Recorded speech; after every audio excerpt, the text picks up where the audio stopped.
on display. I'm Lisa Oligas, and this is Newsmakers.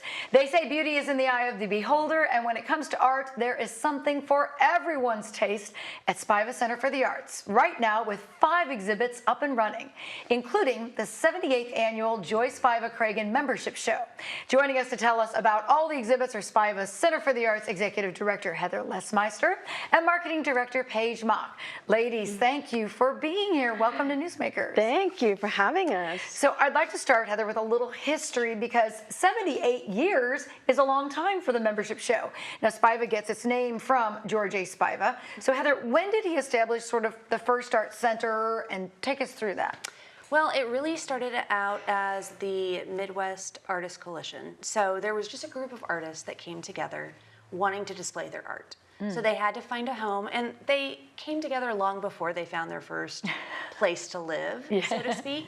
And it ended up being that George Spiva was in a group with a bunch of other people and purchased the Zelliken home, which is now being redone, which is going to be phenomenal. So it really, they started their artist displays way back then. So we've been going strong for many years, 78 years. Wow. And just, I think it was probably 4 years ago, we renamed it for Joy Spiva Cragen, who was George Spiva's daughter.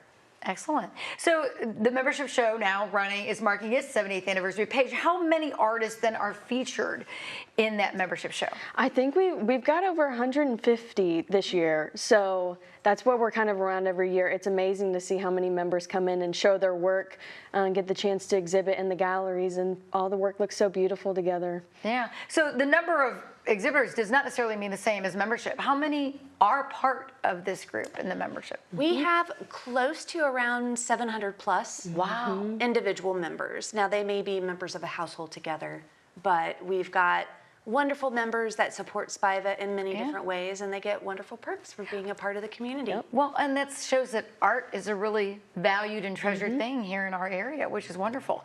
It is a competition show. There were some awards given. So tell me about the first place. I got some video of it, I believe. It went to somebody named Bob Ross. Yes. Great name, but not necessarily not the one you're thinking Bobby of. Ross. Bobby Ross. Yeah. He goes by Bobby. So he won for work, I believe it was called like Life Lessons. What is it about this piece of art that set it apart, ladies? We had a wonderful juror this year. Sarah Burr, she's the curator at Springfield Art Museum. We've got a wonderful partnership with them. But it was just the detail. He won first place in 2D. There was also first, second, and third in 3D as well. So he was the 2D winner, but his work is so intricate and detailed and really tells a story. You can almost, every time you go back to look at it, you'll find something new, which is wonderful with a piece of art. Yeah. There are so many styles, though. In even like if it's just painting in the 2D, it must be difficult to judge. And tell us about some of the other winners. I know somebody mentioned there's a painting of a dog that everybody was looking at. There was, yeah. I think you're talking about Andrew Batchelor. His was Zolos and the Thief of Days, and he did like a memorial piece to his dog recently, and it's gorgeous. So he got second place 2D. Wow. Yeah. So one piece I found very interesting was crafted with recycled paper. So I would think this would fall into the 3D, I guess, area. It was called Kathy's Clothesline by Aloha Jane Pereira, I believe. So we think sometimes art is all painting. What are some of the varieties of media that people might use that are on display? We have everything from ceramics, which is clay. So you're just normal hand-built, to there's also wheel throwing clay. There's metal, there's ceramics, glass, oil, all kinds of painting. So acrylics, oil, mixed media. There's wood, I mean, you name it. There's probably a I even saw one that looked like a giant branch, and I don't know if that was one of the winners. I thought it was mentioned it might be. Yeah. A sculpture with the big Robert Bond, I think is who you're talking about. He did Mayo Beach Cleanup, and it was a 3D sculpture. He called it assemblage. Yeah, and so that had a big piece of wood and things that he found. So that's what we love about the member show, or at least one of my favorite parts. You don't know what you're gonna, you're gonna get everything. People are gonna bring all types of mediums, all types of themes, colors. It's so cool. And the great thing about it is there's something for everyone. When there's solo exhibits, and I think that's the great thing about Spiva too, if you don't really connect with one piece, move on and you'll find something to connect with. And all of them have different stories, different backgrounds, just different textures and feels. Some are a little more dark, some are a little bit more light, some have very strong messages they're trying to portray, because art is very good for that. Yeah. Well, some of the pieces have a label nearby with a percentage sign. So tell us what that means and how the artists do help support Spiva. Well, this year was the first year that we have done something similar to this. Typically, artists, if they want to sell their work, the minimum, they donate 30% back to Spiva, and that's our commission that we normally take. Big other galleries in bigger cities, most oftentimes it's 50%. So Spiva tries to be very good to our local artists and giving them the most bang for their buck if they sell their work. There are several artists that have asked us over the years, can I give more? Well, of course you can give more. The answer is yes. Yeah. So this year we came up with something new called Spiva Stars. And if they wish to donate 50% or 100%, it is denoted by a tag by that piece. It seemed like a wonderful thing because that means awesome. they're supporting Yes. Spiva as well. Yeah. So how important is it, why is it important to have a show that displays the members' works, not just, maybe a nationally acclaimed artist? It shows that art is alive and well in our community. And if you go in and look at those tags, you will know people, you'll know your neighbors. You'll see people, you're like, oh, that's my doctor. Or, oh, that I know them, they work so-and-so. So it really is incredible the outlet that art is for people. It helps with your mental, your health, your well-being, and it just, it can connect without words sometimes on so many different levels. So we love that we're able to represent all of our local artists, whether they're artists that's how they make their living, or people it's just a hobby for as well. Yeah, amazing. So Paige, how long does this exhibit, the membership exhibit, run? The membership show will go until December 19th. Okay. So you've got time to come see it. Check it out. I mean, I felt like there were several hundred things out there. There's lots to see. There is. Much. So don't miss it all because you have to kind of wind through and see lots Absolutely. of And exhibits. things are priced well for purchase. It's the holiday season. So you can buy a piece of art for somebody you love and support local artists at the same time. It's a Good win-win. idea. All right. Well, we did talk with some of the artists about having their works on display, so we're going to take a break. And as we do, we find out about the artists' passions for creativity and the experience of seeing their efforts on display. Proud artists pose before their creations. Would you like to see it spin? Like an author getting published or an actor taking stage, their work is on full display for observers to judge and enjoy. Well, it's great to have it here, especially this gallery, this setting is beautiful. It's nicer than anything else I've been able to show my work in, and the staff that works here are really supportive. I'm new to the community, so getting to have my work up and here and getting to meet people in the community is a big deal. Brian May's large piece is called Coffee in Monterey. And so just kind of compiling all the memories and moments and colors and putting it all together in a painting. A lot of just the way I view life, just everything's kind of in layers, and you get peeks behind the scenes, and there's always something there. A former art teacher, he moved from California to Carthage 3 years ago, setting up a studio, but he discovered a community. And I have a great studio, my dream studio there, and I get to work and paint. And this has been great to be a part of Spiva and be a member here and get to meet other artists and become part of the community here. Artist Luke Smith took in the exhibits with his wife and kids. His own piece got lots of looks. It was a follow-up to a series he did for a coffee shop. So this piece has a pretty long title. It's called Just a Cowboy Armadillo with a Penchant for Crochet. He'll stitch himself up a cannon and blast those cannons away, or blast those aliens away. Smith says he takes pictures of other artists' work at every show to consider new approaches. It's really cool to get to have a piece among all of the other work. You come in and you see lots of incredible stuff, and it's really inspiring as an artist and as a creator to see what people are doing, and just, you see different materials and like different color schemes and subject matters that like aren't things that normally are in your own kind of mind. And so it's really neat. You get a lot of inspiration for different stuff to make. For Smith and others, art can be a hobby, a passion, and sometimes an escape. I don't know, it's it's wholesome for your soul. You know, you gotta, especially when stuff's hard and when the world's crazy, you can kind of escape and just paint for a while. And I don't know, you get into a certain state of mind that like, that when you're creating, I don't know how to describe it. You get away from everything.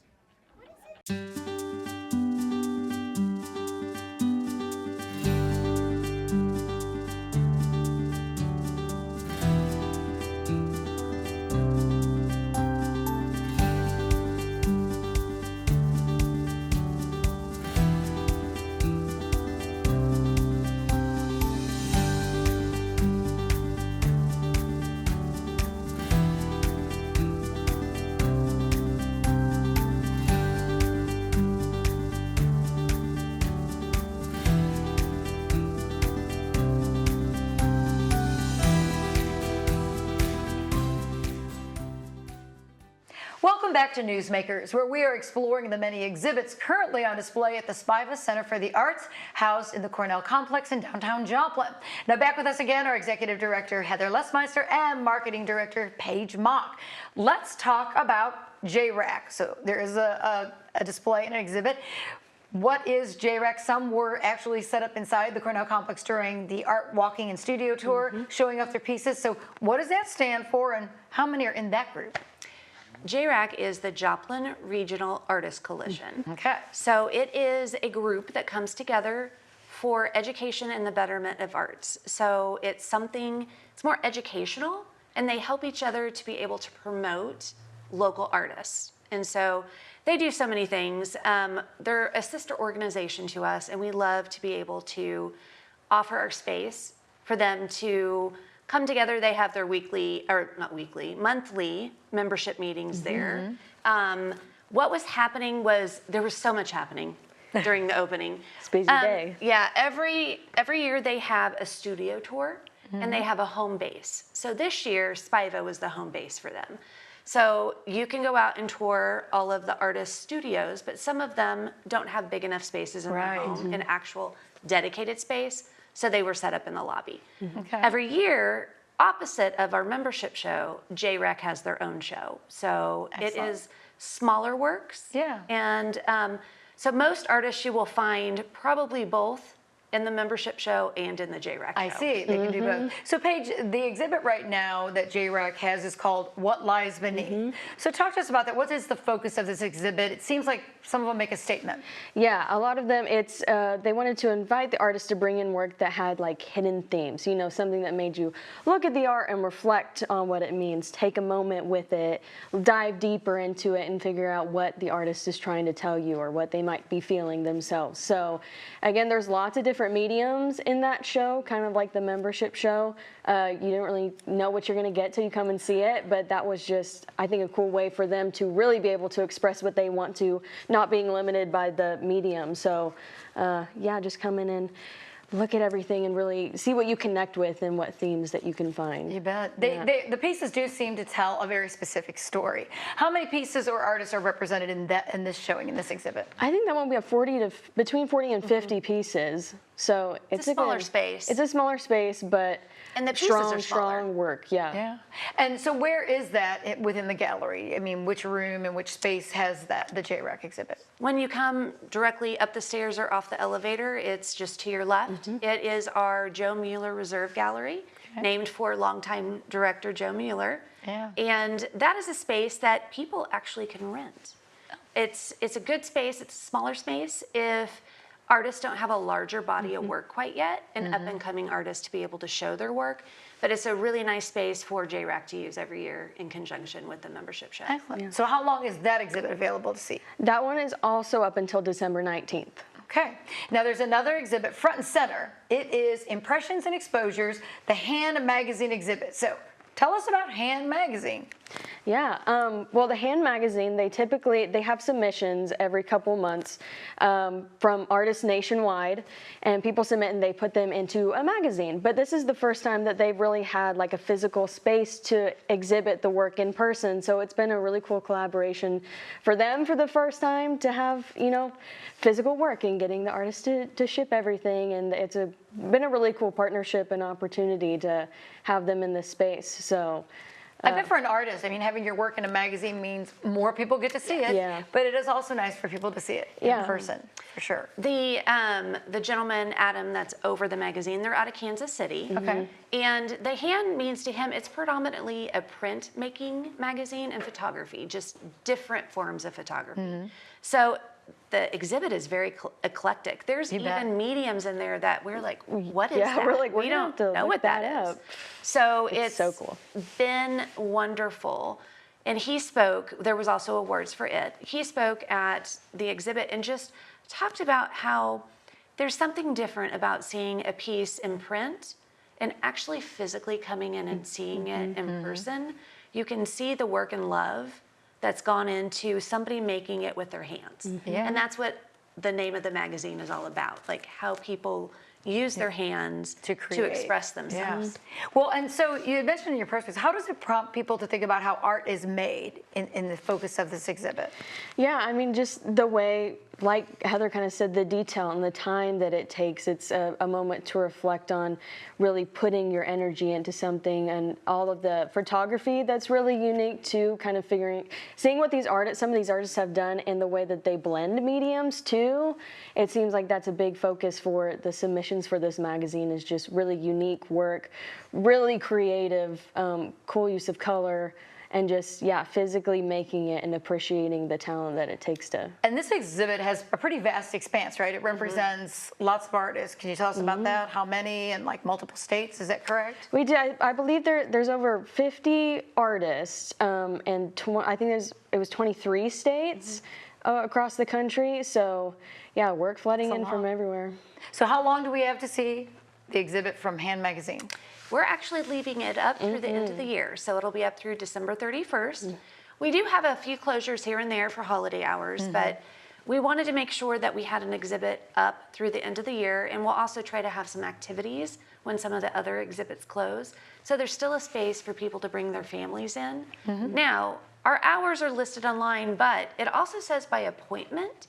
So if you have families coming in for the holidays and we're not open during a specific time, just give us a call. If we're available, we'll open the galleries for you so you can come in and see the work. Excellent. Well, very kind. All right, well, we're going to take another break. When we come back, we will learn all about the Larry Klingman retrospective, the Collector's Tribute. As we go to break, we hear from Steve Head about a special exhibit in the Harry M. Cornell Gallery called Create to Educate, Prone to Wonder. I started a nonprofit a year ago called Create to Educate. We were asked to help some kids in Kampala, Uganda with school supplies. And I grew up poor, and I know what it feels like to have people bring you groceries. And, and I thought, is there a way I can make these kids feel like they earned their school supplies? So last year we had them all do some artwork. We sent them art supplies. And anyway, we did a book, an art book with all their pictures in it. It was really cool. And all the kids got art supplies last year. This year, we're doing a project that is working with not only the African kids, but kids here in Joplin too. My wife Cindy did a piece of art 10 years ago called Prone to Wander. It has 50 sheep, and there's one missing. And it's the parable of the lost sheep, the good shepherd, where they had 99 sheep and one ran away and he left the 99. So this was a piece of art she did 10 years ago. And I thought, wouldn't it be great to recreate that piece of art with the kids this year? So we have 50 kids in Kampala, Uganda that did 50 sheep, and we have 50 sheep that were done by kids here in Joplin, some here at Spiva during some workshops, and some from God's Resort. And so what we're doing is we're selling the sheep. If people want to buy one of the original sheep, they're $50. And when they buy one of the sheep, they get an art book with all the kids' pictures in it too. So you get an art book and the sheep. But it's really a donation because the money is going to go to help the kids buy their school supplies. Lions Forward is more than a campaign. It's our commitment to the future. Through private giving, we're expanding educational opportunities in Joplin and the four-state area, strengthening programs, and investing in our students. Many MSSU graduates choose to stay in our region, becoming the healthcare professionals, educators, and business leaders who keep our community strong.